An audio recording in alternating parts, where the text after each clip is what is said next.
विधायक श्री रणेंद्र प्रताप स्वाई मैडम संक्षिप्त प्रश्न कर संक्षेप कौन मैडम एत लंबा से कहले आप संक्षेप मत प्रथम कहीदे प्रश्न संक्षिप्त कले मैं अधिक प्रश्न को जाई आम पूर्वज जड़े मंत्री थे सी हेले कालंदी भाई कालंदी चरण बेहरा जी से डिपार्टमेंट दायित्व थे से गोटे डायलॉग दौले हिसाब किताब ठीक अच्छे छेले डूबचे क्या ये एते हिसाब किताब देले मत राज्यर चित्रटा देवे कि कारण unified district information system for education plus तार सारा राज्यर डाटा आपण पाखे अच्छी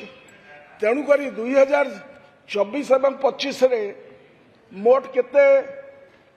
शिक्षा वर्ष रे मोट केते छात्र छात्री नाम लिखाई थे ओडिशा रे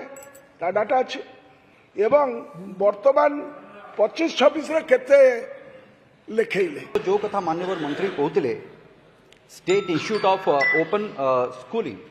जो कथाटी कहते ता अंतर्गत पाखापाखि 22 जन पिला जो माने ड्रॉप आउट थिले जो माने ड्रॉप आउट एवं नेवर एनरोल्ड भितर थिले 22 जन ता भितर करुची आज्ञा करुची तार बैकग्राउंड न देले मु आपन सहित कथा होनी तो ता भितर पाखापाखि 15 जन पिला जो माने कि आजिका दिन रे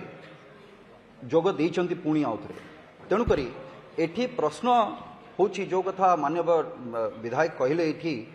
जे आज्ञा आठगढ़ कहले कौन कहले बेंगली रे गोटे कौन कहले बोधे हाँ छेले घुरছে কেন এখন কিন্তু সেরকম নেই 2024 এর পর সেরকম নেই শুধু ছেলে নয় ছেলে আর মেয়ে দুজনেই এখন স্কুল আসতে চায় আপনাদের কাছে ছেলে ছিল আমার কাছে ছেলে নয় ছেলে মেয়ে দুজনেই